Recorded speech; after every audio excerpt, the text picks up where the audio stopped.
जय हिंद। मैं आकाश भारती स्वागत करता हूं हमारे चैनल आकाश टॉक्स पॉलिटिक्स में। आज हमारे साथ में उत्तर प्रदेश के पूर्व डीजीपी माननीय देवेंद्र सिंह चौहान जी हैं। मैं उनका बहुत स्वागत करता हूं हमारे चैनल में। नमस्कार सर। Thank you. नमस्ते। कैसे हैं सर आप? मैं ठीक ठाक हूँ जी। सर आप इतनी बड़ी पोजीशन पे रहे हैं, डीजीपी रहे हैं, अब आप रिटायर हो गए, तो सर आप कैसा फील कर रहे हैं? बहुत अच्छा महसूस कर रहा हूँ। जी सर। और पोजीशन बड़ी नहीं होती है, उसका जो जिम्मेदारियाँ होती हैं वो बड़ी होती है और आपका काम बड़ा होता है। उत्तर प्रदेश जितना बड़ा राज्य है, उसको आपने किस तरीके से किया और क्या क्या चुनौतियाँ रहीं? उत्तर प्रदेश निश्चित रूप से बहुत बड़ा राज्य है। जी। उसकी ज्योग्राफी बहुत ह्यूज है, उसकी पॉपुलेशन बहुत ह्यूज है। 20 करोड़ से ज़्यादा लोग इस प्रदेश में रहते हैं। यूरोप की किसी भी कंट्री से बड़ी कंट्री है ये, बड़ा राज्य है ये। और यहाँ पुलिस फोर्स की जो संख्या है वो largest police force in the world है। इतनी बड़ी पुलिस फोर्स कहीं भी नहीं है। तो इसको संभालना, इसको मोटिवेट करना और सरकार की नीतियों को लागू करना, ये अपने आप में एक बहुत बड़ा चैलेंज रहता है। तो उसके लिए सर्वप्रथम तो एक अपनी टीम बनाई थी, बहुत योग्य अधिकारियों की, जी सर। जवानों की, सब इंस्पेक्टर्स की, इंस्पेक्टर्स की, डिप्टी एसपीज़ की, एडिशनल एसपीज़ की। तो इस टीम के माध्यम से एक अनुशासन का पालन करते हुए राज्य सरकार के दिए हुए लक्ष्यों को हासिल किया तथा राज्य सरकार की नीतियों को लागू किया। Okay sir. सर जो डीजीपी एक पोजीशन होती है सर, उस तक जो पहुंचने के जो जो चुनौतियां आती हैं सर, वो आपने किस तरीके से की सर? देखिए, उस पोजीशन पे पहुंचना ये कोई चुनौती नहीं होती है, ओके सर। क्योंकि जो इंडियन एडमिनिस्ट्रेटिव सर्विस है, इंडियन पुलिस सर्विस है, तो उसमें अगर आप नॉर्मल रूटीन वे से चलते हैं, अपना अनुशासन बनाए रखते हैं, मध्यम मार्ग पे रहते हैं, तो आपका प्रमोशन होते चला जाता है। और जो टॉप मोस्ट पोस्ट होती है, जी चाहे वो सर। आईएएस की हो या आईपीएस की हो, जी सर। ये पूर्णतः राज्य सरकार के ऊपर निर्भर रहता है। और राज्य सरकार काफ़ी चीज़ें देखती है, आपकी योग्यता देखती है, आपका बैकग्राउंड देखती है, आपकी शिक्षा को देखती है, आपके जो 25-30 साल की आपकी जो इमेज रही है उसको देखती है, जनता की आवश्यकताओं को देखती है, उसके बाद वो चयन करती है। तो ये बहुत सारी चीज़ें ऐसी होती जिस पे आपका कोई कंट्रोल नहीं होता है। Okay sir. सर आप जैसा कि मुझे जानकारी मिली हमारे डेटा से, इससे पहले सर आप एक डॉक्टर थे, तो सर डॉक्टर से आईपीएस, तो सर ये किस तरीके से आपको क्या चीज़ मोटिवेट की सर? देखिए, मैं महाराष्ट्र में पैदा हुआ, वहीं पला बड़ा। जी सर। सैनिक स्कूल सतारा से मेरी स्कूली शिक्षा हुई। जी। उसके बाद मैंने साइंस कॉलेज सतारा में 12th स्टैंडर्ड किया और उसके बाद फिर मैं वीएम मेडिकल कॉलेज शोलापुर रहा। जी सर। इस बीच में थोड़े समय के लिए मैं नेशनल डिफेंस एकेडमी में भी रहा, करीब 3 महीने में वहाँ पर। तो वीएम मेडिकल कॉलेज ये महाराष्ट्र सरकार का कॉलेज है जी सर। और बहुत ही अच्छा कॉलेज है। वहाँ बहुत ही योग्य प्रोफेसर्स हैं वहाँ पर जो पढ़ाते हैं। और उस समय पठन पाठन का कार्यक्रम जो होता था जी बहुत सर। ही इंटेंस होता था और आपसे ये अपेक्षा की जाती थी कि आप नॉलेज में कहीं भी आप कम ना हो, और वो एकदम घिस के आपको नॉलेज प्रदान करते थे। जी। तो उस तरह से वहाँ मैंने एमबीबीएस किया और उसके बाद मैं एमडी मेडिसिन कर रहा था, 1 साल कर लिया था। तो इसी बीच में मैंने ये सिविल सर्विसेज का एग्ज़ाम दिया तो आईपीएस में आ गया। सर जो हमारे जैसे नौजवान हैं, जिनकी छोटी एज है, वो आईपीएस में जाना चाहें, तो सर उनको लिए क्या डेली रूटीन हो, क्या चीज़ उनको मोटिवेट कर सकती है? सबसे पहले तो आपका एक सेल्फ बिलीफ होना चाहिए। जी सर। अपना खुद के अंदर आपका एक विश्वास होना चाहिए कि मैं ये कर सकता हूँ। आईपीएस बनना या आईएएस बनना ये कोई बड़ी चीज़ नहीं है। और आप विश्वास नहीं करेंगे कि अगर आप 3 महीने भी मन लगाकर पढ़ लेते हैं तो इस एग्ज़ाम को आप क्रैक कर सकते हैं। ये एग्ज़ाम एक प्रिडिक्टेबल पैटर्न पर चलता है। वो पैटर्न आपने समझ लिया, उसको रीड कर लिया, आपका समर्पण है, आपका अपने अंदर विश्वास है, तो ये परीक्षा आप क्रैक कर सकते हैं। बल्कि मैं तो अब ये देखता हूँ कि जो इंडिया का बेस्ट टैलेंट है जी सर। वो अब इन सर्विसेज में नहीं आता। बेस्ट टैलेंट जो है वो प्राइवेट सेक्टर में जा रहा है, क्योंकि वहाँ योग्यता के ऊपर ज़्यादा एम्फेसिस रहता है, ज़्यादा जोर रहता है, और कॉम्पेंसेशन भी प्राइवेट सेक्टर बहुत देता है। मतलब आप ये सोचें कि एक 30 साल का लड़का, उसको हो सकता है कि साल का उसका पैकेज 10 करोड़ हो। जी सर। तो वो इस तरह का है। तो बेस्ट टैलेंट तो अभी काफ़ी जगह बाहर निकल रहा है। और जब हम लोग पढ़ते थे स्कूल कॉलेज में, मिलिट्री के हिसाब से बहुत स्ट्रांग है। और सबसे बड़ी जो भारत की स्ट्रेंथ है, अब अपॉर्चुनिटीज़ का यहाँ बहुत मतलब विस्तृत एक दायरा है। जी सर। बहुत सारी अपॉर्चुनिटीज़ अवेलेबल हैं और असंख्य फील्ड में है। जब हमने 12th किया तो आपके पास 2 ही विकल्प थे, या तो आप डॉक्टर बने या इंजीनियर बने। इंजीनियर बने। जी सर। आज आप कॉलेज करते हैं तो आप देखिए, दिल्ली यूनिवर्सिटी के छात्र, बॉम्बे यूनिवर्सिटी के छात्र, मद्रास यूनिवर्सिटी के छात्र, इतने सारे उनके फील्ड होते हैं, वो कहीं जाते हैं। आप अपना ही उदाहरण देख लीजिए, आपने एकदम ऐसा फील्ड चुना, जी। आपका अपना पॉडकास्ट आप करते हैं, जनता के पास में आप इस तरह से ही सूचनाएं ले जाते हैं जी सर। जो जनता को इंटरेस्ट देती हैं, तो आपने वो फील्ड पकड़ लिया। Okay sir. तो आज की तारीख में भारत का जो जी। आज का भारत है वो अपॉर्चुनिटीज़ का भारत है। तो युवाओं के पास में काफ़ी अवसर हैं, मौके हैं।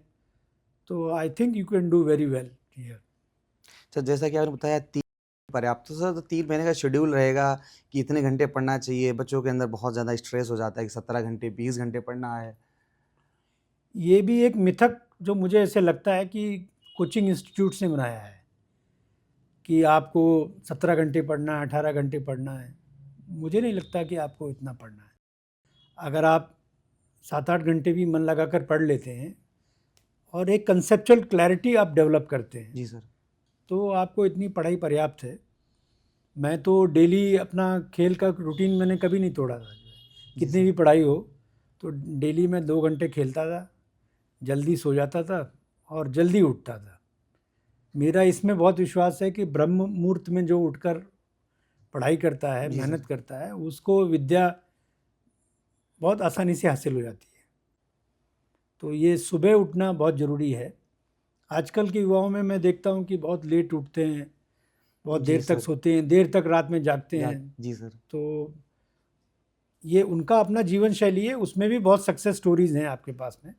पर जो मेरा अपना निजी मानना है, वो विश्वास है, ये है कि जल्दी सोना चाहिए और सुबह जल्दी उठना चाहिए। शेड्यूल बहुत इंपॉर्टेंट है मेंटेन करके चलने के हाँ, लिए। ये आपका एक रूटीन जो है वो जी बहुत सर। इम्पोर्टेंट है। आपने बहुत सही कहा कि आपकी दिनचर्या जो है वो फिक्स्ड होनी चाहिए फिक्स्ड होनी चाहिए। कि इतने बजे सोएंगे, इतने बजे उठेंगे, इतने बजे खाना खाएंगे, इतने बजे खेलेंगे, इतने बजे आप पढ़ेंगे, इतने घंटे पढ़ेंगे, इस तरीके से पढ़ेंगे, इस तैयारी से पढ़ेंगे। तो वो बहुत ज़रूरी है। जैसा कि सर आपने मुझे बताया कि आपको क्रिकेट में इंटरेस्ट है और आप यूपीसीए में डायरेक्टर भी हैं।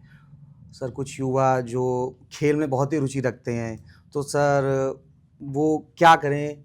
वो भी अपना फ्यूचर बनाना चाह रहे हैं खेल में, अपने अलग एक्टिविटीज़ में, तो उनके लिए सर क्या आपकी क्या राय है? कैसे कर सकते हैं?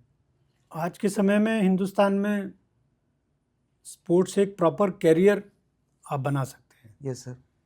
तो इसके लिए जो मुझे लगता है कि सबसे पहले आपको अपनी स्ट्रेंथ की पहचान करनी जी चाहिए सर। और अपने वीकनेसेस की पहचान करनी चाहिए, कमज़ोरियों की। जी सर। क्योंकि स्पोर्ट ये बहुत ही कॉम्पिटिटिव फील्ड है। वहाँ पर आप ये नहीं कह सकते कि सब मुझे ये टाइम आउट चाहिए, टाइम पास चाहिए। जी सर।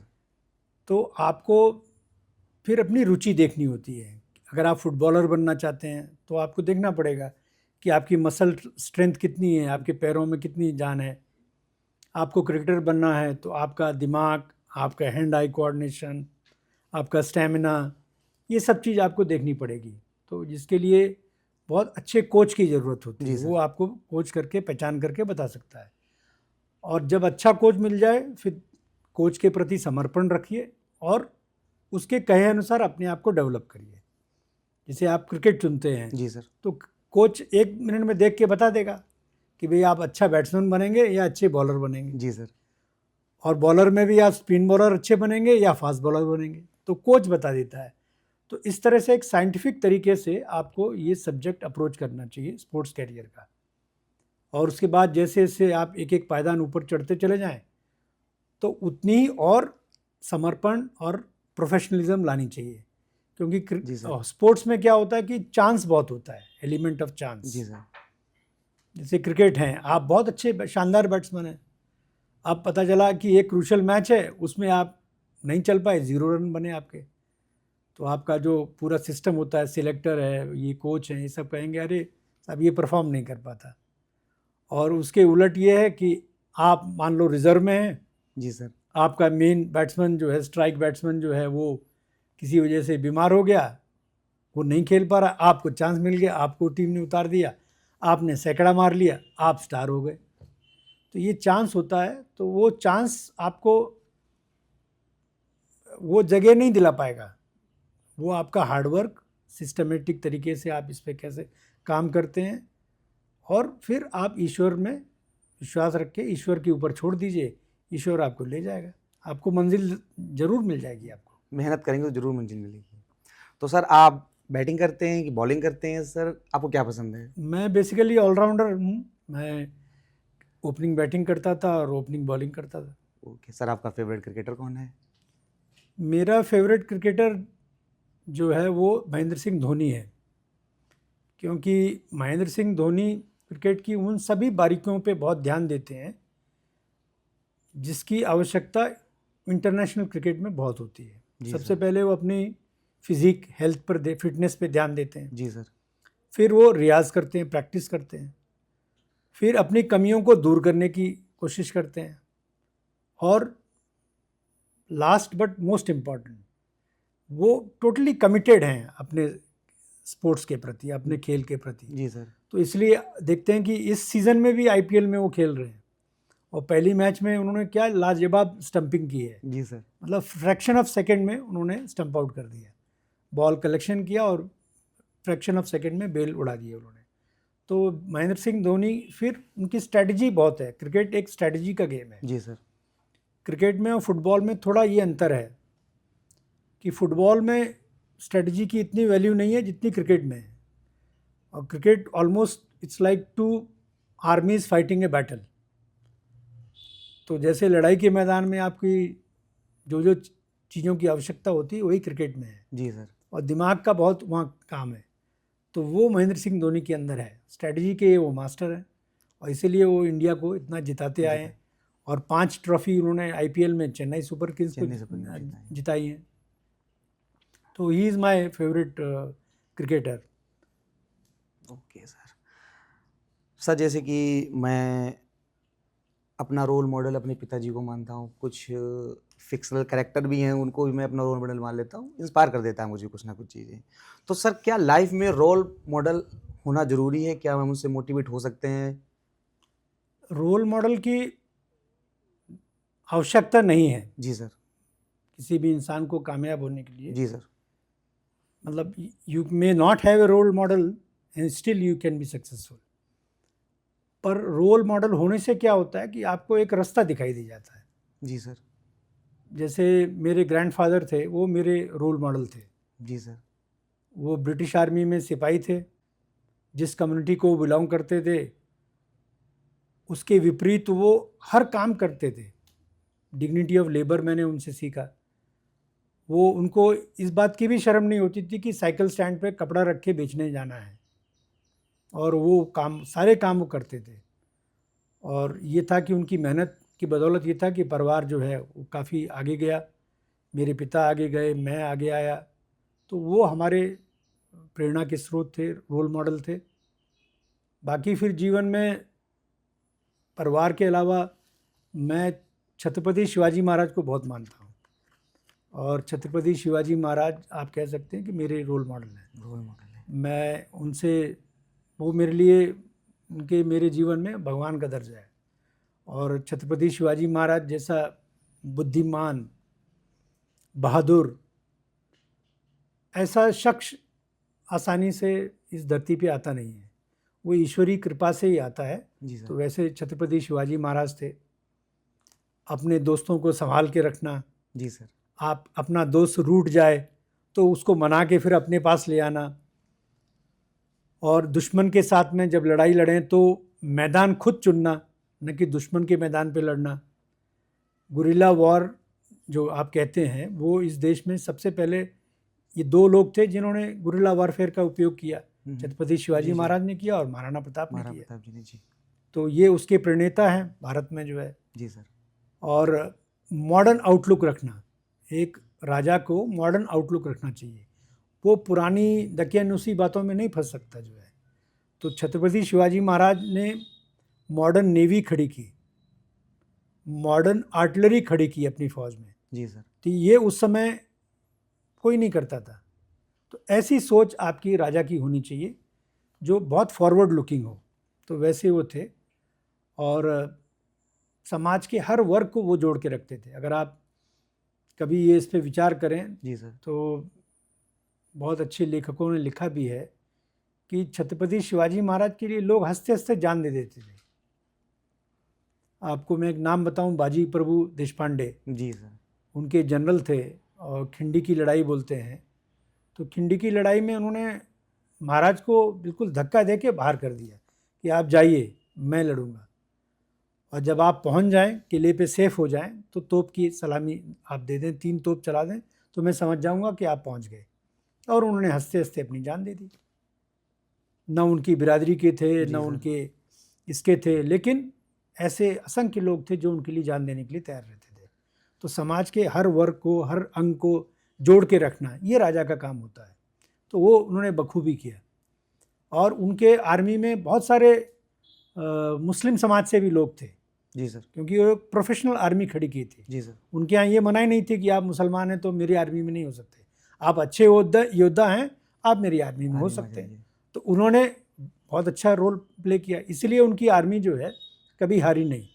उनका जो फाउंडेशन उन्होंने ले किया था, उस फाउंडेशन की वजह से अटक से लेके कटक तक मराठा साम्राज्य जो है वो कायम हुआ। तो ये छत्रपति शिवाजी महाराज की ग्रेटनेस है।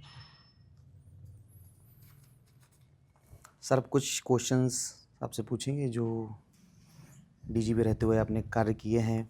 सबसे पहले तो सर मैं क्वेश्चन पूछना चाहूँगा, शिव प्रकाश शुक्ला फेमस गैंगस्टर था यूपी का, जिन्होंने कल्याण सिंह की सुपारी ली थी, और कुछ कहानी बताएं, जैसे कि एक स्पेशल यूनिट का गठन हुआ था STF, सो उसके बारे में आप क्या कहेंगे, कुछ बताना चाहें? STF एक बहुत ही प्रोफेशनल फोर्स है। जी सर। शिव प्रकाश शुक्ला जो है एक दुर्दांत अपराधी था, और अपनी हैसियत से बढ़ के वो जराइम करता था जो। जी सर। काफ़ी डेयरिंग थी उसके अंदर, और उसने थ्रेटन भी किया था, कई बड़े लोगों को थ्रेटन किया था उसने।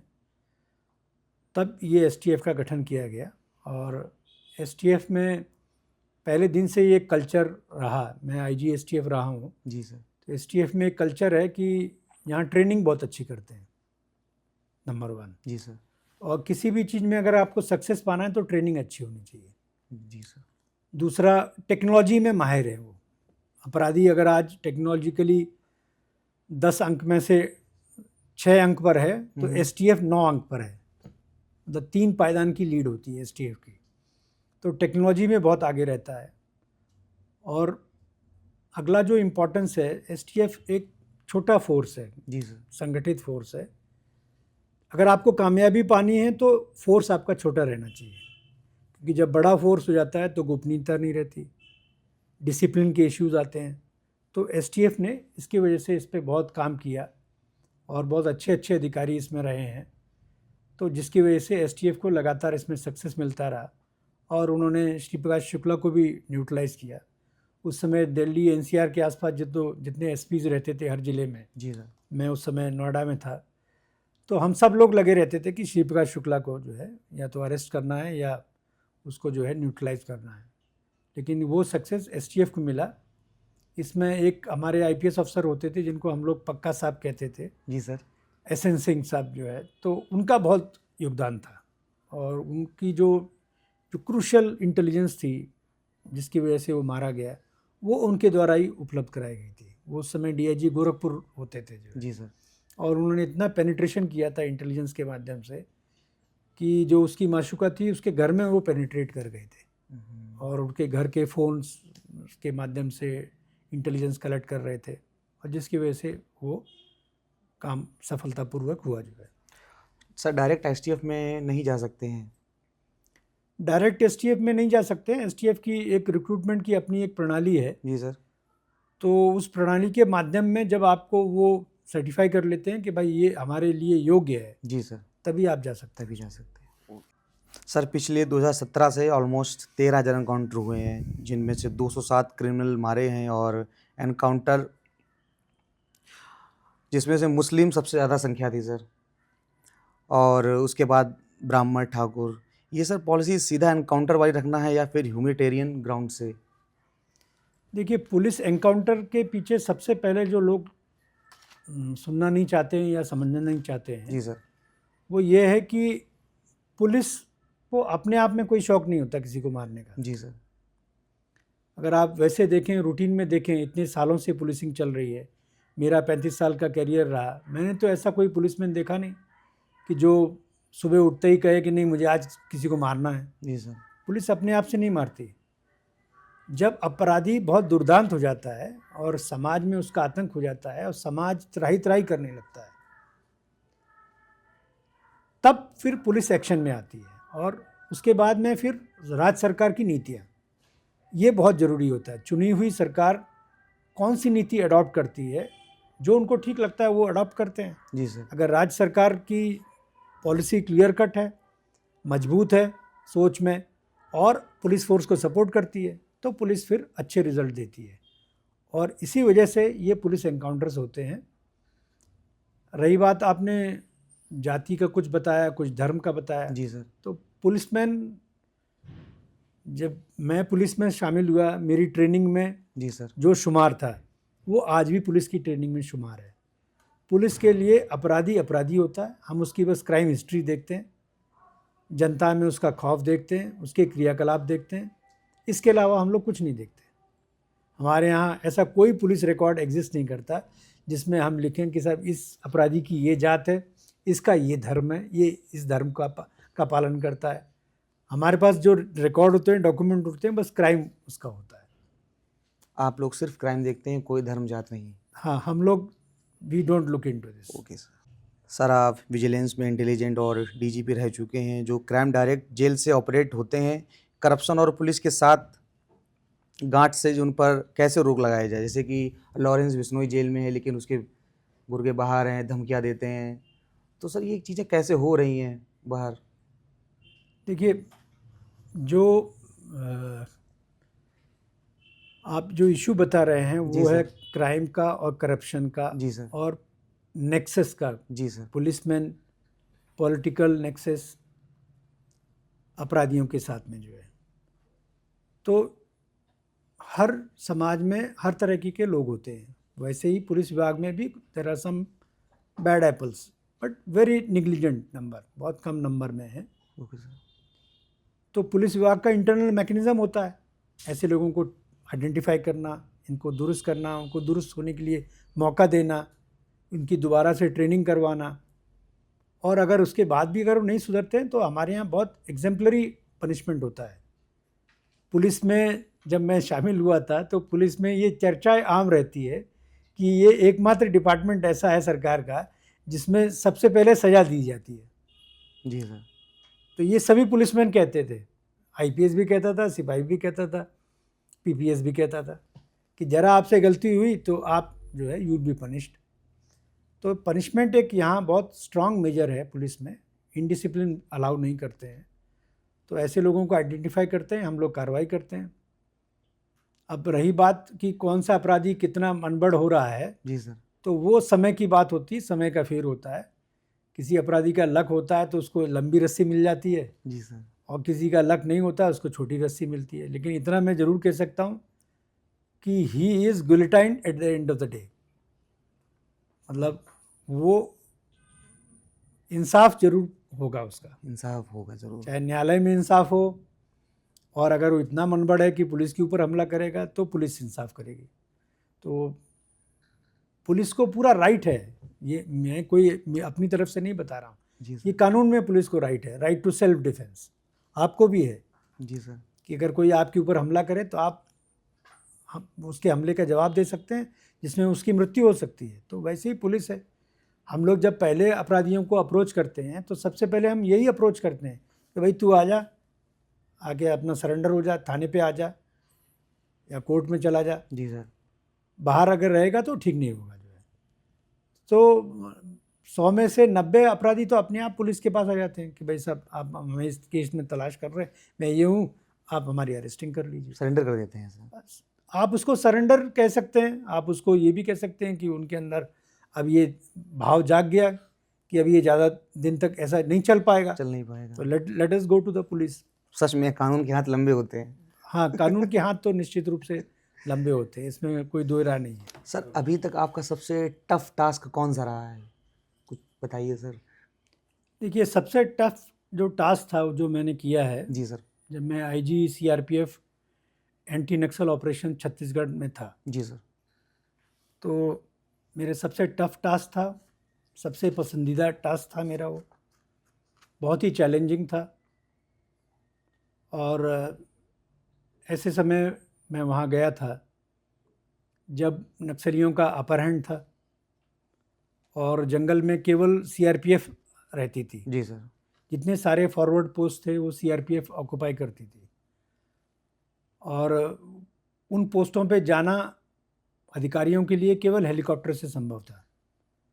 जवान को छुट्टी जाना होता था तो हम हेलीकॉप्टर से इवैक्यूएट कराते थे इसको, हेलीकॉप्टर से। और आईजीसीआरपीएफ छत्तीसगढ़, उसके अंडर भारत सरकार 10 हेलीकॉप्टर रखती है, जिसमें एयरफोर्स के रहते हैं, बीएसएफ के रहते हैं, और कुछ प्राइवेट हायर करती है। तो वहाँ जो ऑपरेशंस की प्लानिंग होती है, जंगल ऑपरेशंस करने लग पड़ते हैं आपको, वो सबसे चैलेंजिंग था। और उसका जो यादें, उसकी फोर्स के साथ काम करने का एक्सपीरियंस, वो मुझे ऐसा लगता है कि मेरे साथ हमेशा रहेगा। और सीआरपीएफ एक बहुत ही उम्दा फोर्स है, आउटस्टैंडिंग फोर्स है। समस्या राज्यों की होती है, लेकिन उसको हल करने सीआरपीएफ जाती है। और सीआरपीएफ ने ये बखूबी अंजाम दिया है। कश्मीर में अंजाम दिया है, छत्तीसगढ़ में दिया है, झारखंड में दिया है, नॉर्थ ईस्ट में दिया है। आज भी मणिपुर में सीआरपीएफ सारे टफ पोस्ट होल्ड कर रही है। तो ये बहुत अच्छा फोर्स है, उसमें काम करने का अलग अनुभव है, अलग चैलेंज है। तो उसको मैं सबसे टफेस्ट अपनी पोस्टिंग असाइनमेंट मानता हूँ। सर ये कब की बात है सर? सीआरपीएफ में मैं गया था 14-15 में जो है। 14-15 में, ओके सर। सर ये आजकल साइबर क्राइम बहुत हो रहा है, फ़ोन आते हैं, एक लिंक आएगा, आपको अकाउंट से पैसे चले जाते हैं, एक कोई अननोन नंबर से कॉल आएगा, व्हाट्सएप कॉल आता है कि आपका बच्चा पकड़ गया है, और फिर बोलते हैं आप अरेस्ट पैसे भेजिए, गूगल पे करिए। सर इसके बारे में क्या कहेंगे? बहुत हो रहा है सर। देखिए, साइबर क्राइम में 2 एस्पेक्ट हैं। जी सर। सबसे पहला एस्पेक्ट ये है कि वो आपकी वीकनेस को एक्सप्लॉइट करते हैं। जी सर। अब इंसान में वीकनेस क्या है, ये ऐसा नहीं है कि भारतीयों के अंदर ही है, ये सारी दुनिया में है। जी सर। कि हर आदमी बहुत जल्दी अमीर बनना चाहता है, तो उसको वो एक्सप्लॉइट करते हैं। दूसरा होता है कि आपके अंदर डर होता है, उस डर को एक्सप्लॉइट करते हैं। तो इसलिए डिजिटल अरेस्ट वो यूज़ करते हैं। जी। आपको जल्दी अमीर बनने का लालच होता है, तो आप अपना सब कुछ, बैंक अकाउंट डिटेल सब दे देते हैं। वो कहता है साहब आपने इतने पाउंड, 1 लाख पाउंड का आपका लॉटरी निकला हुआ है, आप चाहते हैं कि जल्दी ये पैसा आ जाए मेरे अकाउंट में, तो आप अपना सब कुछ दे देते हैं उसको। तो ये दोनों चीज़ों पे प्ले करते हैं। तो पुलिस को इन पे दोनों पे वर्क करना पड़ेगा। तो पब्लिक एजुकेशन बहुत इंपॉर्टेंट है, ताकि आपकी सोच बदले। जी सर। और दूसरा, टेक्नोलॉजी में अपने आप को 10 स्टेप आगे रखना पड़ेगा, तब आप इनको साइबर क्रिमिनल्स को पकड़ सकें। अभी यूपी में एसटीएफ ने बहुत अच्छे पकड़े हैं लोग, यहाँ एनआईए ने भी पकड़ा है नेशनल लेवल पे, जो क्रिमिनल्स ऑपरेट कर रहे हैं दूसरे देशों से, वहाँ से भी अपने भारतीयों को छुड़ा के लाए हैं अभी। जी सर। तो इस पर काफ़ी काम करने की आवश्यकता है, क्योंकि जैसे जैसे टेक्नोलॉजी बढ़ रही है और इसको एक साइबर क्राइम को इसको घटित कराना ये बहुत इजी हो गया है। तो इस पर काफ़ी काम करने की आवश्यकता है। Okay sir. सर बहुत सारी रिपोर्ट्स आती हैं जिनका कहना है कि एनकाउंटर फेक होते हैं, प्री प्लान्ड होते हैं। अगर हम आपसे बोल दें कि कोई बदमाश जैसे विकास दुबे ही हैं, तो अप्रोच क्या तरीके थे उनको मारने के, कैसे क्या क्या किया गया था कि गाड़ी पलट गई थी, क्या स्टोरी थी सर इसकी? देखिए 100 में से अगर 100% आप लेते हैं जी सर। तो ये मैं मान सकता हूँ कि one crime, one encounter could be problematic. मतलब उसमें जी। मोटिव गलत हो सकता है, तरीका गलत हो सकता है, लेकिन 99% जो पुलिस एनकाउंटर्स होते हैं जी सर। और उसके ऊपर निगरानी तंत्र बहुत कड़ा है। डिस्ट्रिक्ट जुडिशरी है, हायर जुडिशरी है, नेशनल ह्यूमन राइट कमीशन है, स्टेट ह्यूमन राइट कमीशन है, से डिपार्टमेंटल सुपरविजन है। तो इसमें बहुत संभावना कम रहती है कि आप फेक एनकाउंटर करें। और जो पुलिसकर्मी फेक एनकाउंटर करते हैं, आप देखते होंगे कि वो पनिश भी होते हैं, जेल भी जाते हैं और उनके खिलाफ कार्रवाई भी होती है। और कई बार तो ऐसा होता है कि सालों बाद कानून आपको पकड़ लेता है। सीबीसीआईडी उसकी तफ्तीश करती है, 10 साल तफ्तीश चली, आपके खिलाफ चार्जशीट लग गई और 20 साल बाद आप ट्रायल पे आए और आपको कन्विक्शन हो गया। ऐसे केसेस मैंने बहुत देखे हैं। तो सिस्टम उनको डील करता है, पर by and large I can definitely say कि पुलिस फेक एनकाउंटर में आज की तारीख में इंडल्ज नहीं करती। Okay sir. सर आप सीएम सिक्योरिटी एडवाइज़र भी रह चुके हैं, कैसा एक्सपीरियंस था सर? देखिए, मैं प्रेजेंट चीफ मिनिस्टर जो उत्तर प्रदेश के हैं, माननीय योगी आदित्यनाथ जी, जी। ये जो उनके बारे में मैं नज़दीक से मैंने देखा काम करते हुए, जी सर। तो उनकी सोच जो है वो स्पष्ट रहती है और सपोर्ट करते हैं जो नेक नियति से काम करते हैं, और जो अधिकारी गड़बड़ करते हैं उनके प्रति वो बहुत टफ रहते हैं, हार्श एक्शन भी लेते हैं। उनकी जो सुरक्षा है वो एक बहुत इम्पॉर्टेंट इश्यू है, क्योंकि वो हिंदुओं के बहुत बड़े लीडर हैं और जी उत्तर सर। प्रदेश के वो बहुत बड़े लीडर हैं। उनकी सुरक्षा को निश्चित रूप से बहुत सीरियसली और गंभीरता से लिया जाना चाहिए, क्योंकि जो देश के दुश्मन हैं वो ऐसे ही लीडर्स को टारगेट करते हैं। तो जिसमें हमारे प्रधानमंत्री हैं, गृह मंत्री हैं, जी सर। यूपी के चीफ मिनिस्टर भी उसी श्रेणी में आते हैं। तो उनकी सुरक्षा को जो है हमेशा 10 कदम आगे रह के इसमें कार्रवाई करनी चाहिए। इक्विपमेंट मॉडर्न रखनी चाहिए, उनकी फ्लीट नई अच्छी फ्लीट रखनी चाहिए, सुरक्षा कर्मियों की ट्रेनिंग बहुत होनी चाहिए, उनकी फायरिंग की ट्रेनिंग होनी चाहिए। अक्सर देखते हैं कि सुरक्षा में लगे हुए हैं और पिस्टल फायर करना नहीं आ रहा है, और आपको मतलब 30 सेकंड में आपको 30 गोलियां चलानी है और वो भी टारगेट पे लगनी चाहिए। तो ये बगैर प्रैक्टिस के, बगैर ट्रेनिंग के नहीं आ सकता जो है। तो उस पर आपको ध्यान देना चाहिए। फिर इंटेलिजेंस कलेक्शन होना चाहिए। जी सर। ऐसे लोगों का जो देश के दुश्मन हैं, जो समाज के दुश्मन हैं, उनके बारे में आपको जानकारी रखनी चाहिए और अपने फोर्स को सेंसिटाइज करना चाहिए, अपने ऑफिसर्स को सेंसिटाइज करना चाहिए। जब इस तरह के महानुभाव जब भी ज़िले में आते हैं, जी सर। पब्लिक के बीच में आते हैं, तो संबंधित अधिकारियों को बहुत गंभीरता से, बहुत बारीकी से प्रबंध करनी चाहिए, पुलिस अरेंजमेंट्स, पुलिस व्यवस्था करनी जी चाहिए। सर। तो अगर आपने ये नहीं किया तो चूक होने की संभावना रहती है। संभावना रहती है।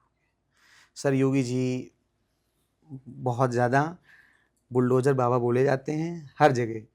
तो सर आपको क्या लगता है, आपका ओपिनियन क्या है कि घर तोड़ देना और बुलडोज़र चला देना, किसी के ऊपर कोई एक भी केस है तो तुरंत ही घर तोड़ देते, तो सर इसके बारे में आप क्या कहेंगे? देखिए, जो बुलडोज़र बाबा नाम है ये पब्लिक इमेजिनेशन में आया, जी सर। जनता की इमेजिनेशन में आया कि जब इस तरह के कुछ क्राइम हुए और जनता बहुत उद्वेलित है, जी सर। तो कार्रवाई होती है, तब जनता उसको कनेक्ट कर देती है अपने इमेजिनेशन में। तो जनता के इमेजिनेशन में बुलडोज़र बाबा हुए। लेकिन मैं ये आपको बहुत गंभीरता से बताना चाहता हूँ जी कि जो बुलडोज़र इस्तेमाल करने का जो तरीका है, ये कोई ऐसा नहीं होता कि आप उठे और ले जाके बुलडोज़र आपने चला दिया। आप देखिए, सैंपल के रूप में आप 10 लोग निकालिए, जी तो जो प्रॉपर्टी रेज किए है वो निश्चित रूप से इलीगल कंस्ट्रक्शन है या इलीगल ऑक्यूपेशन है, illegal occupation of the land, government land है या दूसरे की संपत्ति पे कब्जा कर लिया। आप उस समय ताकतवर हैं, आपने दूसरे की ज़मीन कब्जा कर ली। जी सर। जब वो देखता है इंसान कि सरकार सख्ती से कार्रवाई कर रही, तो वो आके खुद बताता है कि साहब ये तो मेरी ज़मीन है, ये रिकॉर्ड में देख ली और इन्होंने ऐसे कब्जा कर लिया है ताकत के बल पर। तो तब पुलिस कार्रवाई करती है। और इसमें ये भी एक भ्रांति है कि पुलिस बुलडोज़र ले जाती है, पुलिस नहीं ले जाती है। गवर्नमेंट के जो अन्य डिपार्टमेंट होते हैं जो इसके लिए रिस्पॉन्सिबल है, एंक्रोचमेंट रोकने के लिए, एंक्रोचमेंट न होने देने के लिए, तो वो एजेंसीज, उनका एक प्रक्रिया है, उस प्रक्रिया का पालन करते हैं और तब फिर कार्रवाई होती है। आप यूपी का मैं बता सकता हूँ जी आपको सर। कि यूपी में एक सिंगल केस नहीं है जिसमें किसी भी हायर जुडिशियल कोर्ट ने जो है ये रिस्पॉन्सिबल होल्ड किया है कि साहब ये आपने इलीगल गिरा दिया। जब उन्होंने फाइल देखे, कागज़ देखे, तो वो देखते हैं कि हाँ ये सही कार्रवाई हुई है, तभी इसको वो फिर कंडोन करते हैं। अदरवाइज़ तो कार्रवाई अगर आपने तैयारी ठीक से नहीं की, जी सर। तो ये हो सकता है कि सम ऑफिसर में not do his homework properly, तो ही विल फेस म्यूजिक। इस तरह से आप किसी का घर थोड़ी गिरा सकते नहीं हैं। गिरा सकते। कोर्ट ने तो आपको प्रॉपर एक प्रक्रिया बताई है और वो प्रक्रिया का पालन यूपी में हमेशा से होता रहा है। भाई देखिए, सरकार ये जा के हर बार थोड़ी बताती है कि हमने ये प्रक्रिया का पालन किया, लेकिन लेट मी अश्योर यू, जी सर। मेरे कार्यकाल में और उसके बाद भी मैं देख रहा हूँ प्रक्रिया का पालन करके ही कार्रवाई करते हैं। कार्रवाई हो रही है। तो there is a proper report which is file पे आता है कि भाई ये ऐसा है, इन्होंने ऐसे कब्जा कर लिया, ये इनकी मालकियत नहीं है, ये फलाने की मालकियत है, और फिर उसके बाद ये कार्रवाई होती है। कार्रवाई होती है। Okay sir. सर, जब आप डीजीपी थे तो आपने किन किन चीज़ों पर काम किया और नए तरीके से काम किया, कुछ एक्सपीरियंस बताइए सर। नहीं, सबसे पहले तो जो मैंने काम किया वो था कि फोर्स के ऊपर, जी कि जो हमारा सिपाही है, हमारा दीवान है, सब इंस्पेक्टर है, तो उसकी लाइफ कैसे इजी की जाए। उसके बहुत इश्यूज होते हैं। हम लोग केवल पुलिस की वर्दी देखते हैं या हमारे माइंड में, हमारी इमेजिनेशन में पुलिस की ताकत होती है, लेकिन अगर आप वर्किंग कंडीशंस देखें पुलिस के, तो वो बहुत टफ है, जिसमें ये है कि समय पर छुट्टी न मिलना, वर्किंग आवर्स लंबे होना, जी फिर उसकी खाना, उसके रहने की बैरक्स, उसके पुलिस स्टेशन का अपना खुद का ऑफिस। तो इसमें काफ़ी काम किया और इसमें मैं क्रेडिट देना चाहूँगा हमारे उत्तर प्रदेश के मुख्यमंत्री जी को कि उनकी सोच में ये बहुत है। और इसलिए अगर आप देखेंगे पिछले 7 साल में, 8 साल में बहुत काम हुआ है पुलिस के इंफ्रास्ट्रक्चर पर। नए नए पुलिस स्टेशन बने हैं। कन्नौज में देखिए एक फील्ड आपका एफएसएल का लैब बन गया है वहाँ पर। जी इस तरह से पुलिस का बहुत इंफ्रास्ट्रक्चर बना है। पुलिस लाइंस बने हैं, पुलिस जी। स्टेशन बने हैं, बैरक्स बने हैं। बैरक्स में नए जो बैरक्स बने हैं, अच्छी मॉडर्न सुविधाएं दी गई, अच्छे बाथरूम दिए गए हैं, अच्छे मेसिंग की व्यवस्था दी गई है और प्रॉपर उसमें पंखे, वाटर कूलर्स ये दिए गए हैं। तो वर्किंग कंडीशंस पुलिस के सुधारने में काफ़ी इसमें ये हुआ। और दूसरा एक कोशिश मैंने की कि ऑफिसर्स के माइंड में ये रहना चाहिए कि भाई कर्मचारियों को छुट्टी आप दे सकते हैं, मतलब heaven is not going to fall down. अगर 100 आपके पास स्ट्रेंथ है, जनशक्ति है, तो जी उसमें सर। 10 लोग छुट्टी चले जाएं, तो उससे दुनिया गिरती नहीं है, दुनिया कोलैप्स नहीं करती है। तो वो, क्योंकि पुलिस में यहाँ पुराना एक कल्चर है कि छुट्टी नहीं देना है, छुट्टी नहीं कि पता नहीं कब क्या ज़रूरत हो जाए, पता नहीं कब क्या हो जाए। जी सर। और जब भी त्यौहार आते हैं तो सबसे पहला सर्कुलर ये जारी होता है कि छुट्टी बंद। तो मैंने अपने ऑफिस में सबसे पहले यही बताया कि सर छुट्टी बंद होने का तो आपने आदेश जारी कर दिया है, सही है, अच्छी बात है, जी सर। इसकी आवश्यकता भी है, लेकिन छुट्टी खोलने का आदेश क्यों नहीं जारी करते? क्या हमेशा बंद ही रहेगा ये? तो फिर मैंने उसमें बताया कि अब छुट्टी खोल दी गई है, तो छुट्टी आप दे सकते हैं। तो वो कॉन्शियसनेस है छुट्टी का है। वे परिवार के लिए एकोमोडेशन का था, तो परिवार के लिए भी काफ़ी इस पर काम किया गया। सीएम साहब ने काफ़ी सपोर्ट किया उसने, तो फैमिली क्वार्टर्स की कंस्ट्रक्शन दिए गए, पुलिस लाइन की सफाई की व्यवस्था की गई जो है, ताकि उनकी जो एनवायरनमेंट है उनके रहने का, कई पुलिस लाइंस में बहुत गंदगी थी, बहुत सीवेज सिस्टम चोक हो गया है, तो उस पर काम किया। ऑफिसर्स को इंश्योर किया कि वो फ्राइडे परेड में जाएं ताकि अनुशासन लागू हो, जवानों के बीच में रहें, जवानों के साथ दौड़ें, जवानों के साथ में राइफ़ल उठाएं। तो उससे क्या होता है, एक बॉन्डिंग होती है आपको अपने सोल्जर्स के साथ में, और वही कामयाब पुलिस लीडर बनता है, वही कामयाब पुलिस कमांडर बनता है। तो वो कोशिश की हम लोगों ने, और सज़ा से एम्फेसिस हटा के जी सर, कि सज़ा देना, मोटिवेशन करना और उनको मोटिवेट करके अच्छा परफॉर्मेंस देने के लिए कोशिश करना। तो इस पे बहुत काम हुआ। छोटे छोटे मामले थे बहुत सारे, वो काफ़ी बात करके बंद कराए गए। इतनी फाइलें खुली हैं, इतने कोर्ट केसेस हैं, अगर आप डेटा कभी भी उठा के देख लें तो हाई कोर्ट में ही 10,000 केस होंगे। तो उनको कर्मचारियों से बात करके उसको ख़त्म कराना, और जहाँ गंभीर मसला है तो वहाँ निश्चित रूप से दंडात्मक कार्रवाई करना ताकि डिसिप्लिन कायम रहे, पर अनावश्यक लोगों जी। के पीछे नहीं पड़ना, ये कोशिश की एक विभाग में कल्चर लाने की जो है। सर कभी ऐसा हुआ है कि कोई पॉलिटिकल प्रेशर आ गया हो कि आपको ये वाला काम नहीं करना है, ऐसा कभी कुछ हुआ है सर? देखिए, इसके पॉलिटिकल प्रेशर के दो एस्पेक्ट हैं। जी। एक तो पॉलिटिशियन को ही प्रेशर डाले, जी। और दूसरा वो होता है एस्पेक्ट है इसमें कि प्रेशर किसी के ऊपर आएगा। जी। तो पॉलिटिशियन जो है वो हिंदुस्तान में ही नहीं, दुनिया में हर जगह सबसे स्मार्ट अगर कोई व्यक्ति इंसान होता है वो पॉलिटिशियन होता है। अगर वो पहचान लेता है कि सब ये प्रेशर नहीं लेंगे तो कभी प्रेशर नहीं डालेगा आपके ऊपर। और इस गवर्नमेंट में ये मैं बिल्कुल दावे के साथ कह सकता हूँ कि कोई इंटरफेरेंस नहीं होता, कोई प्रेशर नहीं आता है। आप सही काम कर रहे हैं, कोई कुछ नहीं बोलता। अगर आप गलत काम कर रहे हैं तब सुपरविजन का मैकेनिज्म बहुत स्ट्रांग है, वो टॉलरेट नहीं किया जाता है। तो पॉलिटिकल प्रेशर ये कंसेप्ट जो है मुझे बहुत ज़्यादा अपील नहीं करता, क्योंकि पॉलिटिशियन तो सिस्टम में है ही ना। हमारी जो जी सर। व्यवस्था है पार्लियामेंट्री डेमोक्रेसी की, उसमें तो यही है कि चुने हुए जनप्रतिनिधि वो सरकार बनाएंगे, वो सरकार की नीतियाँ बनाएंगे जिसको आपको लागू करना, सरकारी कर्मचारियों को, अधिकारियों को। तो इसमें कोई मुझे कन्फ्यूजन नहीं लगता है। वो अपनी जायज़ बात कहेगा तो ज़रूर सुननी चाहिए, क्यों नहीं सुननी चाहिए? जनता का नुमाइंदा है, उसको सम्मान देना चाहिए, उसको पूरा रिस्पेक्ट देना चाहिए। और भले ही वो छोटा नुमाइंदा हो, प्रधान हो, तब भी उसको सम्मान देना चाहिए, करना चाहिए। उसकी बात सुननी चाहिए, वेरीफाई करना चाहिए, चेक करना चाहिए। ये प्रेजेंट चीफ मिनिस्टर ये बहुत हम लोगों से करवाते कि चेक करो, दोबारा चेक करो, दोबारा चेक करो। तो उसको चेक करना चाहिए कि भाई ये सही बात बता रहा है, गलत बात बता रहा है। गलत बात बता रहा है तो मत सुनिए, सही बता रहा है तो उस पर कार्रवाई करिए।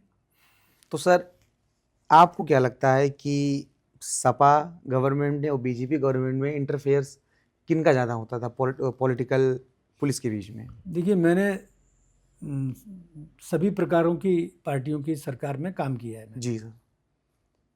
कांग्रेस, जब मैं एंटर किया था सर्विस में तब उस समय कांग्रेस की सरकार थी, जा रही थी कांग्रेस, फिर बीजेपी, फिर बीएसपी, फिर समाजवादी पार्टी, और अब बीजेपी। तो हर पार्टी की कुछ खासियत होती है। जी सर। आप ये नहीं कह सकते कि आप पेंट ब्रश लेके ही कह दें कि साहब ये पार्टी खराब है, ऐसा नहीं होता कभी भी। आपके उनके साथ एक्सपीरियंसेस होते हैं, आपके उनके साथ में एक इंटरफेस होता है, एक तरीका होता है काम करने का। और कोई भी पार्टी जब आती है तो ये सोच के नहीं आती है कि मुझे जनता के लिए ख़राब काम करना है। कोई भी चीफ मिनिस्टर ये नहीं चाहता कि साहब मैं दुर्दांत अपराधी को छुड़वा दूं तो उससे मेरे 20,000 वोट का नुकसान हो जाए या 1 लाख वोट का नुकसान हो जाए, ऐसा कोई नहीं चाहता। लेकिन बीजेपी के साथ वर्किंग में ये बहुत अच्छाई रहती है कि बीजेपी एक सिस्टम बेस्ड पार्टी है, एक कार्डर बेस्ड पार्टी है। जी सर। तो अगर कोई कैडर अननेसेसरली इंटरफेयर करने की कोशिश कर रहा है, आप सही लेवल पे बता दें तो उसका जो है निदान कर दिया जाता है। तो वो कैडर को समझा दिया जाता है कि भाई आप ये नहीं कर सकते, ये आपके अधिकार क्षेत्र के बाहर है। समाजवादी पार्टी है, ये माननीय नेताजी मुलायम सिंह जी ने खड़ी की हुई पार्टी है। जी सर। उनके सिस्टम्स अलग हैं, उनके तौर तरीके अलग हैं, लेकिन उनके अंदर कुछ अच्छाइयाँ भी होगी, तभी तो जनता उनको उनकी सीट्स उनको दे। उनकी एक बार मेजॉरिटी की सरकार बन चुकी है, जी सर। एक 2-3 बार कोलिशन की सरकार बन चुकी है। इसी तरह से बीएसपी की भी कुछ अच्छाइयाँ होंगी। तो वो अच्छाइयाँ जनता को जो अपील करती हैं, जनता उनको चुन के ले जाती है। जब जनता को ये अपील किया कि बीजेपी को लाना चाहिए, जनता बीजेपी को लेके आई। और बीजेपी सक्सेसफुल है अपनी पॉलिसीज़, अपने प्रोग्राम्स को, अपने तौर तरीक़ों को जनता को कन्विंस करने के लिए, उनके माध्यम से कन्विंस करती है। जनता इसलिए चुनती है। इसमें आप सोचें कि पुलिस किसी को जिताती है, पुलिस किसी को हराती है, कलेक्टर किसी को जिताता है, कलेक्टर किसी को हराता है, ये सही नहीं है। ऐसा कभी नहीं होता। मैंने अपने 35 साल के अनुभव में मैं आपको बता सकता हूँ, कोई भी एसपी किसी को न जिता सकता है ना हरा सकता है, कोई भी कलेक्टर न किसी को जिता सकता है ना हरा सकता है। जनता ही तय करती है। जनता ही, ये सिर्फ मिथ है कि डीएम साहब ने उनको जितवा दिया, वोटिंग काउंट बढ़वा दिए। ये बहुत देखिए, होता जब है। आप, मैं अगर चुनाव लड़ रहा हूँ, मैं हार जाऊंगा तो कुछ ना कुछ तो बताऊंगा ना समर्थकों को। तो वो होता है पब्लिक वेरी क्लियर, पब्लिक में आप एकदम क्लियर होता है। आप देखिए चुनाव के वोटिंग के, जब मैं एसपी था तो 2 दिन पहले मुझे एकदम शांति नज़र आती थी। तब मैं समझ जाता था कि जनता ने तय कर लिया है कि मेरे ज़िले में जहाँ मैं एसपी हूँ वहाँ कौन जीतेगा। और थोड़ा सा आपका कान ज़मीन पे लगाओ, आपको आवाज़ जनता की आ जाती है कि अब ये पार्टी जीत रही है। फिर आप चाहें कि जाके आप किसी को हरा देंगे तो आप नहीं हरा पाएंगे। मैं ऐसे कई उदाहरण दे सकता हूँ, मैं नाम लेना पसंद नहीं करता हूँ। जब सब जगह ये था कि श्रीमती ए हार जाएंगी और जनता ने तय किया कि नहीं, श्रीमती ए को जीतना है, जनता ने जिता दिया। तो वहाँ कहाँ कोई पुलिस, एसपी, कमिश्नर जिता रहा है, हरा रहा है? कौन सा डीएम, कौन सा मंडल कमिश्नर किसी को जिता रहा है, हरा रहा है? कभी नहीं होता ऐसा। सर, किसी गुंडे या किसी क्रिमिनल से आपको कभी धमकी मिली है? नहीं, इतनी तो स्थिति कोई गैंगस्टर, सर बहुत बड़ा गैंगस्टर कभी बोला हो कि नहीं ऐसा? इसका उलट है। मैं आपको नाम नहीं लेता हूँ। जी सर। मैं एक जगह दिल्ली गया था, जब एक अपराधी पकड़ा गया, बहुत बड़ा अपराधी था जी। वो ऐसे ज़मीन पे बैठा हुआ था। तो मेरे डीआईजी साहब ने कहा कि जाइए आप थोड़ा पूछताछ करके आइए उससे। तो मैं पूछताछ करने के लिए इस कमरे के दरवाजे में घुसा, तो उसने ऐसे देखा और दिल्ली पुलिस के एक जो कर्मचारी था उससे पूछा, ये कौन है, ये डीएस चौहान है क्या? तो उसने कहा क्यों पूछ रहे हो? कि नहीं, ये मुझे मार सकते हैं और कोई नहीं मार सकता। तो अगर आप अपना काम मन लगा के करते हैं, नेक नीति से करते हैं, अनावश्यक किसी के पीछे नहीं पड़ते हैं, जी सर, तो पब्लिक में आपका जो है अपने आप में एक ऑरा बना रहता है। न कोई किसी को धमकाता है, न कोई किसी के पीछे पड़ता है। हाँ, अगर आप अनावश्यक किसी के पीछे पड़े हुए हैं तो हो सकता है कि वो कभी अपने मन में रखे बात, लेकिन आप जनहित में काम करते हैं। जी सर। और मेरा तो विश्वास गीता में है। जी सर। गीता मेरी पुस्तक है, मैं उसको पढ़ता हूँ और उसी के आधार पर काम करता हूँ। जब धर्म की स्थापना के लिए आप काम करते हैं तो आपको कभी कोई दिक्कत नहीं आती। सर, ईश्वर आपके साथ रहता है और जनता आपके साथ रहती है। सर, आपको कभी मन हुआ है पॉलिटिक्स ज्वाइन करने का? जैसे कि हमारे कन्नौज क्षेत्र का मैं रहने वाला हूँ, असीम अरुण जी ने वहाँ से चुनाव लड़े, विधायक बने, मंत्री भी बन गए हैं। तो आपका इन फ्यूचर कभी मन है पॉलिटिक्स ज्वाइन करने का? देखिए, पॉलिटिक्स जो है वो हर किसी का, इंग्लिश में कहते हैं it is not everybody's cup of tea. जी। तो उसके लिए आपका इंक्लिनेशन होना चाहिए, नंबर 1। और नंबर 2, राजनीतिक दल ये तैयार होने चाहिए कि आपको पॉलिटिक्स में लाना चाहते हैं। तो जब इनका मेल होता है तब आप पॉलिटिक्स में जाते हैं, ऐसे पॉलिटिक्स में नहीं जा सकते। और At the end of 35 years of police service, I am quite happy with my work. Sir जैसा कि डेटा मुझे मिला है एक आपकी बेटी को 10 करोड़ का बंगला गिफ्ट किया गया था, तो इसके बारे में क्या कहना है? मुझे पूरी स्टोरी बताइए हमारे दर्शकों को। IPS अफसर हैं राजेंद्र मोहन, जी दिल्ली पुलिस के थे जी और काफ़ी 64 बैच के, मुझसे बहुत सीनियर थे। वो चाइल्डलेस कपल हैं उनका, और वो यहाँ नोएडा रहते थे, तब से मैं जानता हूँ उनको। जी सर। जब वो आए थे तब उनकी मैंने बहुत मदद की थी, तो एक फैमिली ताल्लुक़ बन गए थे। तो मेरी बेटी को अपना ग्रैंड डॉटर जैसे मानते थे, उन्होंने उसको दिया है। सर अब रैपिड फायर गेम खेलेंगे, NSG और ATS। NSG और ATS जी दोनों का तो रोल अलग अलग है, तो दे कांट बी कंपेयर्ड। तो ATS is different role and NSG is different role. Okay sir. Yogi ji या अखिलेश जी? नहीं, पॉलिटिकल लीडर्स के ऊपर मैं कमेंट नहीं करना चाहता हूँ क्योंकि वो मेरा चार्टर नहीं है, और आपकी अपनी अपनी पसंद हो सकती है, अपना अपना चॉइस हो सकता है। Okay sir. फेवरेट बुक कौन सी है सर आपकी? मैंने अभी आपको बताया मेरी फेवरेट बुक है वो गीता जो है। सर कोई फिक्शनल बुक आपको पसंद है? फिक्शनल बुक नहीं, मुझे फ़िलॉसफी बहुत पसंद है। जी तो सर। मैं एक अमेरिकन फ़िलोसोफर हैं जो बेसिकली अमेरिका वहाँ से आए थे, जर्मनी से, वर्ल्ड वॉर 2 के समय। लेडी हैं यान रैंड, उनकी किताब मुझे बहुत अच्छी पसंद है, फाउंटेन हेड नाम है उसका जो है। सर आपको पहाड़ पसंद है या समंदर? मुझे पहाड़ पसंद है। पहाड़ पसंद है। Favourite destination sir? Favourite destination तो मुझे अपने गांव जाना अच्छा लगता है ये मेरा फेवरेट डेस्टिनेशन है। सर कोई फॉरेन कंट्री आपको पसंद है? नहीं, मुझे फॉरेन कंट्री का बिल्कुल शौक़ नहीं है। बिल्कुल शौक नहीं है। हाँ, लेकिन मुझे जो हमारे इमीडिएट नेबर हैं, मुझे भूटान से मैं काफ़ी प्रभावित हूँ, और मुझे कभी अगर मौका मिला तो मैं भूटान जाना पसंद करूँगा। नेपाल तो मैं गया हूँ, और वो भी बहुत ही उम्दा देश है। It's a great country, great people, बहुत ही शानदार है। पशुपतिनाथ महाराज जी के दर्शन करने का मौका मिला मुझे। जी सर। फेवरेट गाड़ी? फेवरेट गाड़ी मुझे पुलिस की जिप्सी बहुत अच्छी लगती थी तो वो जब मैं ASP था सहारनपुर में, तब पहली बार मुझे मिली थी, और आज तक उसका क्रेज़ मेरे माइंड में है। सर एक मुझे बताइए सर कि कैसा एक्सपीरियंस रहता है सर, आप जब पहली बार पता चला कि आप एक ऑफिसर बन चुके हैं, तो कैसा फील होता है सर अंदर से? नहीं, उसमें 2 फीलिंग आते हैं। सबसे पहले तो आंतरिक खुशी तो होती है जी कि सर। आपने ये लक्ष्य रखा था, आपने ये लक्ष्य अचीव कर लिया। लेकिन बहुत दिन तक वो रहता नहीं है, क्योंकि जिम्मेदारियां का जो बोध होने लगता है, तो वो सबसे इम्पॉर्टेंट हो जाता है। The sense of responsibility which comes on your mind and on your personality, that is overwhelming. तो वो आपको ये लगता है कि अच्छा ये जिम्मेदारी आ गई, तो आप ये कर सकते हैं, ये नहीं कर सकते हैं, इसका बहुत बोध होता है।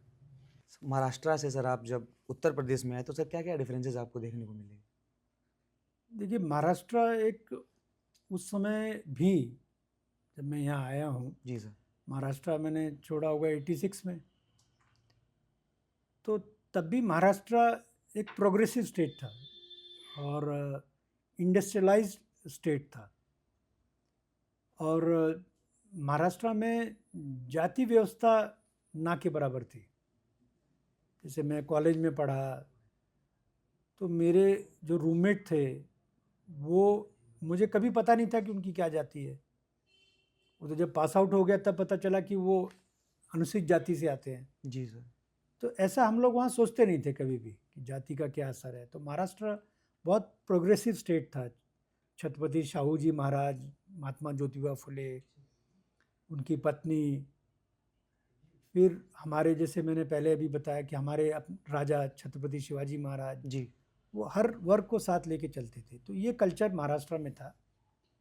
यूपी में जब मैं आया तो ये अंतर ज़रूर देखा मैंने, कि मैं इस पर बात कमेंट नहीं कर रहा हूँ कि ये अच्छा है या बुरा है, लेकिन जाति व्यवस्था यहाँ मौजूद थी और जाति का कॉन्शियसनेस ह्यूमन माइंड में था। तो जब मैं यहाँ आया तो एक बड़ा अच्छा वाक़या है कि मैं उस समय जो है प्रयागराज में पोस्टेड था, जी सर। और एक कांग्रेस के मिनिस्टर मुझसे मिलने आए, तो मैंने उनको चाय दिया, इधर बातें हुई, तो मैंने उनसे पूछा भी भैया आप किसी काम से आए हैं क्या? जी सर। तो उन्होंने बोला नहीं नहीं, फिर भी वो बैठे रहे, 40 मिनट हो गए, 50 मिनट हो गए। तो फिर मैंने पूछा कि भाई आप क्यों आए थे जो है? तो बोले एक साहब आपको बुरा न लगे तो मैं एक बात पूछूं? तो मैंने कहा पूछिए। तो उन्होंने कहा कि आपकी जाति क्या है? तो मैंने कहा कि ये तो सवाल मतलब आप क्यों कर रहे हैं? जी सर। तो बोला नहीं नहीं, मैं आप मराठा हैं क्या? तो मैंने कहा हाँ मैं मराठा हूँ। तो फिर उन्होंने पूछा कि मराठा क्या होते हैं?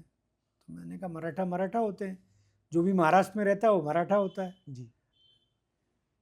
लेकिन यहाँ वो जाति के अनुरूप उसको ढालना चाहते थे जो है। तो यहाँ मैंने तब ये एक्सपीरियंस किया कि यहाँ कास्ट एक कॉन्शियसनेस है, कास्ट ऑल परवेडिंग है, और आपके जब आप निर्णय लेते हैं तो कास्ट को अगर आप कन्फिगर नहीं करेंगे जी सर। तो हो सकता है आपका निर्णय गलत हो जाए। तो ये फ़र्क मैंने देखा। और यूपी में उस समय इंडस्ट्रियलाइजेशन ना के बराबर था, डेवलपमेंट ना के बराबर था, सड़कें बहुत ख़राब थी। आज का यूपी तो बहुत अंतर है। आज आप यूपी में चले जाएं, ऐसा कोई इलाका नहीं यूपी का जहाँ एक्सप्रेसवे नहीं है। जी सर। शुरुआत हुई थी आगरा लखनऊ एक्सप्रेसवे से, जी सर। और आज देखिए आप बुंदेलखंड के लिए एक्सप्रेसवे है, गंगा एक्सप्रेसवे बन रहा है, फिर पूर्वांचल के लिए पूर्वांचल एक्सप्रेसवे के लिए, है, जी सर। गोरखपुर से लखनऊ आने के लिए अलग एक्सप्रेसवे बन रहा है, 4 लेन्स अलग बने हुए हैं। जैसे लखनऊ से अगर आपको जाना है बिहार बॉर्डर पे, तो दोनों तरफ आपके 4 लेन बने हुए हैं। तो बहुत कम्युनिकेशन चेंज हो गया, इंडस्ट्री आ रही है यूपी में। जी सर। तो ये फ़र्क मैंने जब मैं आया था तो मैं यहाँ मैंने देखा था। और एक ऐसी मान्यता रहती थी कि कुछ लोग अच्छा करते हैं जब आप पुलिसिंग करते हैं। जी सर। तो अब मैंने ये महसूस किया कि हर एक व्यक्ति के अंदर, इरिस्पेक्टिव ऑफ हिज बैकग्राउंड, कि वो कहाँ पैदा हुआ, कहाँ से आया, कहाँ पला बड़ा, उसको नज़रअंदाज करते हुए मैं देखता हूँ कि हर आदमी अच्छा परफॉर्म करना चाहता है और अच्छा परफॉर्म कर रहा है। कर रहा है। जी सर। तो आप ये नहीं कह सकते कि अच्छा परफॉर्मिंग जो है, अच्छा परफॉर्मेंस केवल 2-3 सोशल ग्रुप्स की ये मतलब जिसके उनका मोनोपोली है, ऐसा नहीं है। समाज के हर वर्ग का आदमी या हर वर्ग की लड़की बहुत अच्छा कर रही है, अच्छा करना चाहती है। तो ये बहुत बड़ा बदलाव मैंने यूपी में देखा है। तो सर जब आए थे सर, अब राजनीति और सर पहले राजनीति में क्या-क्या डिफरेंस देखने को मिले आपको? पहले राजनीति जो थी वो इजी थी, इजी गोइंग थी। असमिया भाषा में कहते हैं लाहे लाहे, मतलब आराम आराम से जो है जी सर। कि पॉलिटिक्स होती थी। और घंटों बैठे रहते थे चौपाल पे, घंटों किसी के मकान पे बैठक में बैठे रहते थे, फिर वहाँ से कुछ संदेश निकलता था। लेकिन पॉलिटिक्स अब डिफरेंट हो गई है। पॉलिटिक्स अब एक थॉरली प्रोफेशनल वर्क हो गया है, जी सर। और 24 घंटे का काम हो गया है। देखिए आपको पसंद हो या ना पसंद हो, लेकिन बीजेपी क्यों सक्सेसफुल है आज की तारीख में? बिकॉज बीजेपी 24 आवर पॉलिटिक्स करती है, जनता के लिए हमेशा खड़ी रहती है, मौजूद रहती है। जी सर। कहीं कोई घटना हो जाए, ट्रेन पलट जाए, आप देखेंगे बीजेपी वर्कर्स पहुंच जाएंगे वहाँ पर तुरंत, और वहाँ उस रिलीफ देने लगेंगे। जी। तो ये 24 आवर पॉलिटिक्स जो है, ये एक नया बदलाव मैं देखता हूँ, जो अब जब मैंने सर्विस ज्वाइन किया तब में और आज में। अच्छा। और दूसरा मैं बदलाव देखता हूँ कि पॉलिटिक्स में पहले बाय एक्सीडेंट या बाय चांस लोग आते थे, अब नहीं। अब युवा प्लान करता है, योजना बनाता है, फिर उस पर कार्य करता है, और पॉलिटिक्स में पहले से आना चाहता है। और अगला चेंज जो मैं देखता हूँ कि पॉलिटिक्स पहले it was a preserve of some families. जब नौकरी की शुरुआत की थी तो पता था कि यूपी में ऐसी 100 फैमिलीज़ हैं जिनके हाथ में पॉलिटिक्स है। आज ये यूपी में कोई क्लेम नहीं कर सकता कि 100 फैमिलीज़ के हाथ में पॉलिटिक्स है। पॉलिटिक्स अब काफ़ी जिसे कहते हैं विकेंद्रीकरण हो गया है, और जिले जिले में हर गरीब से गरीब घर का लड़का एस्पायर करता है कि मैं पॉलिटिक्स में जा सकता हूँ और कामयाब हो सकता हूँ, और हो भी रहे हैं कामयाब। इसीलिए बहुत सोच समझ के हमारे प्रधानमंत्री जी ने कहा कि मैं इतने लाख युवा तैयार करना चाहता हूँ पॉलिटिक्स के लिए, क्योंकि वो देख रहे हैं कि ये समाज में ये बदलाव हो रहा है, और यही बदलाव जो पॉलिटिकल पार्टी कैप्चर कर लेती है, उस इमेजिनेशन को कैप्चर कर लेती है, वो कामयाब होती है। तो सर आज का जो नया युवा है जो पॉलिटिक्स में जाना चाहे तो वो क्या करे, कैसे जाए? आज के दो तरीके हैं आज के युवा को अगर पॉलिटिक्स में जाना है। एक तो इंस्टीट्यूशनल तरीका है कि आप किसी पॉलिटिकल पार्टी को ज्वाइन करें अपनी इंक्लिनेशन, अपनी सोच के हिसाब से, जी सर। और फिर उस पार्टी में आप नीचे से वर्क करते हुए ऊपर जाएं। या आप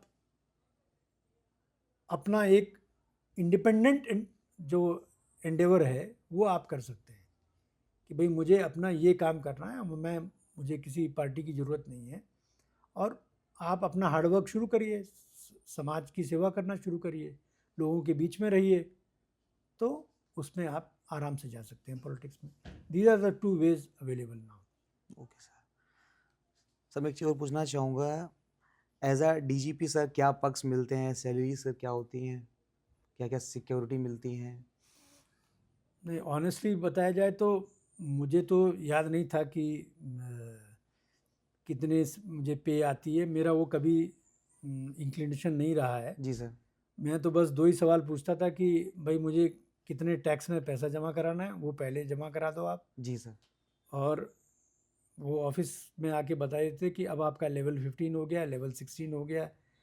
तो इस तरह का बस इतना मालूम होता था कि लेवल में क्या है कि एक रेंज है, इतना अवेलेबल है, इससे तो मेरा उस पर बहुत ज़्यादा ध्यान नहीं था। ध्यान नहीं था। ओके। रही सिक्योरिटी की बात में, तो इंस्टीट्यूशनल सिक्योरिटी रहती है डीजीपी की, सुरक्षा रहनी भी चाहिए, लेकिन मैं लेके नहीं चलता था क्योंकि मैं इंटेलिजेंस का काम देखता था, तो मैं अपना बहुत लो प्रोफाइल रहता था, क्योंकि जब सिक्योरिटी आप लेके चलते हैं तो आपकी आइडेंटिटी तुरंत आउट हो जाती आउट हो है। जाती। जी सर। तो एज डीजी इंटेलिजेंस मुझे अपनी आइडेंटिटी को आउट नहीं करना था, तो मैं एक सिंपल एक सुरक्षाकर्मी मेरे साथ रहता था सादे में, बस उतना काफ़ी था। उतना था। सर आप जब इंटेलिजेंस में थे सर, कुछ ऐसी कोई कहानी जो आप मुझे बताना चाहें, इंस्पायर करे जो हम लोगों को?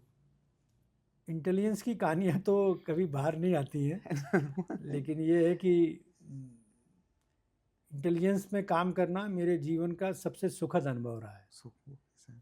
As a police officer. और जो काम करने का दायरा है वो एकदम भिन्न है, जो जिम्मेदारियां हैं वो एकदम भिन्न हैं, और सबसे मतलब फास्ट मूविंग अगर काम है किसी का पुलिस में तो वो इंटेलिजेंस का है। अगर आप 2 घंटे लेट हो गए तो आपकी इंटेलिजेंस वो ज़ीरो हो जाती है। तो टाइम से पहले इंटेलिजेंस मिलना चाहिए, ये टारगेट होना चाहिए, तो उस पर काम करना होता था। तो ये सारी चैलेंजेस थे, इसलिए मैं आज भी जो है इंटेलिजेंस का काम जो है मुझे सबसे मतलब चैलेंजिंग लगा और सबसे प्रिय लगा, जो है आज भी मेरा प्रिय है कि आप पुलिस ऑफिसर तब तक कंप्लीट नहीं होता है जब तक वो इंटेलिजेंस डिपार्टमेंट में काम ना कर ले। आईपीएस अफसर को इंटेलिजेंस डिपार्टमेंट में जरूर काम करना चाहिए। काम करना चाहिए। सर अगर आप इन केस ऑफिसर ना होते तो आप क्या होते? आपका कभी इन अलावा के कभी देखिए, अदर मेरा साइड? फर्स्ट लव तो क्रिकेट था। हम्म। अगर मैं ऑफिसर ना होता तो मैं क्रिकेटर होता, और अगर क्रिकेटर भी नहीं बन पाता तो मैं डॉक्टर ही होता। डॉक्टर था ही मैं। Okay sir.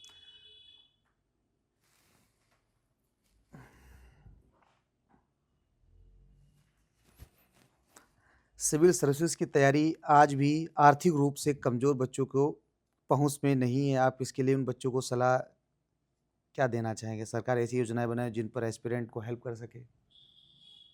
जब हम लोग सिविल सर्विस की तैयारी कर रहे थे तब बहुत कम राज्य सरकारें थीं जो स्टूडेंट को सपोर्ट करती थी। हमारे महाराष्ट्र में थी जी सर। ये स्कीम थी, जहाँ महाराष्ट्र एडमिनिस्ट्रेटिव एकेडमी में वो सपोर्ट करते थे बच्चों को पढ़ाई में, नोट्स में। लेकिन अब तो सभी सरकारें, राज्य सरकारें करने लगी हैं। जी सर। और उत्तर प्रदेश सरकार तो जो योगी आदित्यनाथ जी की तो एक प्रॉपर स्कीम है जिसमें वो बच्चों को सपोर्ट करते हैं कोचिंग के लिए। और हर तरह का सपोर्ट देते हैं, हॉस्टल का सपोर्ट देते हैं, किताबों का, नोट्स का, कोचिंग के लिए पैसे की आवश्यकता नहीं पड़ती है।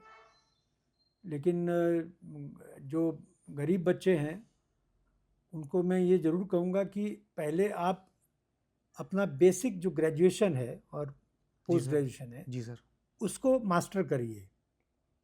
उसको एक बार आप मास्टर कर लेंगे तब आप सोचिए।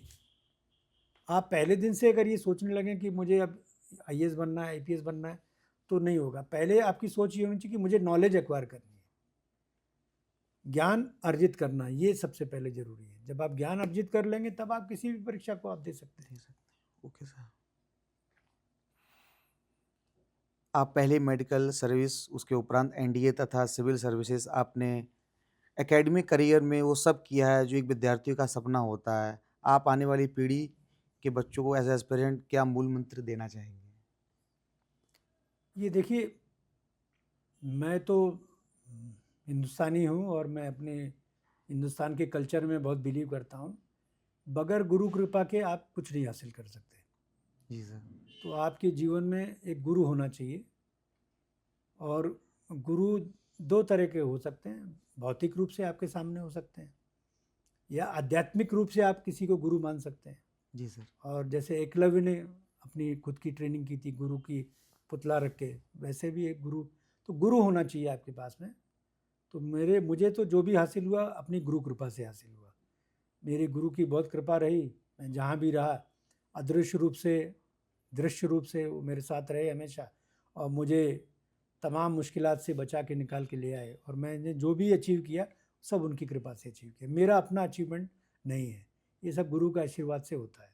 तो गुरु में ज़रूर विश्वास होना चाहिए। और गुरु आपको, मैं तो कहूँगा हर हिंदुस्तान इंसान को जो है, हिंदुस्तान के अवाम को एक गुरु की जरूर तलाश करनी चाहिए, एक कामिल गुरु की। गुरु वो नहीं जो आजकल समाज में आप देखते हैं, जो ग्लैमर के पीछे भाग रहे हैं, वो गुरु नहीं होते। गुरु का अर्थ होता है कि जो आपके रूह में प्रकाश डाल सके, ऐसे गुरु की तलाश करनी चाहिए, कामिल गुरु की। तो वो अगर आपको मिल जाते हैं, ये आसानी से नहीं मिलते, इतना मैं बता सकता हूँ। जी सर। ये उनकी कृपा होती तभी मिलते। तो अगर आपको गुरु मिल जाते हैं तो आप माउंट एवरेस्ट चढ़ जाएंगे, बहुत आसानी से चढ़ जाएंगे। तो सब गुरु कृपा से होता है। तो वो आपके अंदर एक तलब होनी चाहिए गुरु को प्राप्त करने की, गुरु कृपा प्राप्त करने की, तब आप अचीव कर सकते हैं। Okay sir. बाकी आपका हार्डवर्क है, आपका पुरुषार्थ है। और जैसे गीता में कहा गया है कि आपको अपने मेहनत करनी चाहिए और बाकी परिणाम के बारे में आपको चिंता नहीं करनी चाहिए। तो अपनी मेहनत करिए, अपने गुरु का आशीर्वाद प्राप्त करिए और उस पर चलते चले जाइए, आपको सक्सेस ही सक्सेस मिलेगा। Sir thank you so much कीमती समय देने के लिए हमारे पॉडकास्ट में। कैसा लगा सर हमारा पॉडकास्ट आपको? मुझे बहुत अच्छा लगा। और आकाश टॉक्स आपकी टीम जो है वो जी। बहुत अच्छी है। आपके टीम के लड़कों के चेहरे में देख रहा था, दे आर क्वाइट पॉजिटिव, और एनर्जी है उनके अंदर, और जिज्ञासा है, और अच्छा करने की ये एक प्रबल इच्छा है उनके अंदर। और आप एज उनके टीम लीडर बहुत अच्छा कर रहे हैं। Thank you sir. तो मैंने तो शुरुआत में ही कहा था कि आप आज की पीढ़ी के युवा हैं, आप ब्रांच आउट कर गए। बड़े बड़े लोग पॉडकास्ट कर रहे हैं, लेकिन आप कन्नौज में रह के आपने पॉडकास्टिंग शुरू की, अच्छा कैरियर चुना है, और आपका बहुत अच्छा पॉडकास्ट है। आप बहुत मन लगा के रिसर्च करते हैं, उसके सर। बाद फिर आप प्रश्नों को बनाते हैं। आपका ये जो लक्ष्य है आपका कि जनता के बीच में ऐसे पहलू जाएं जो आसानी से नहीं जाते हैं, तो जी ये सर। बहुत अच्छा है। तो Akash talks is a very good, मतलब endeavour, it's a very good enterprise जो आप कर रहे हैं। मैं आपको और आपकी टीम को बधाई देता हूँ थैंक यू सो कि मच आप सर। इतना अच्छा प्रयास कर रहे हैं। Thank you so much sir.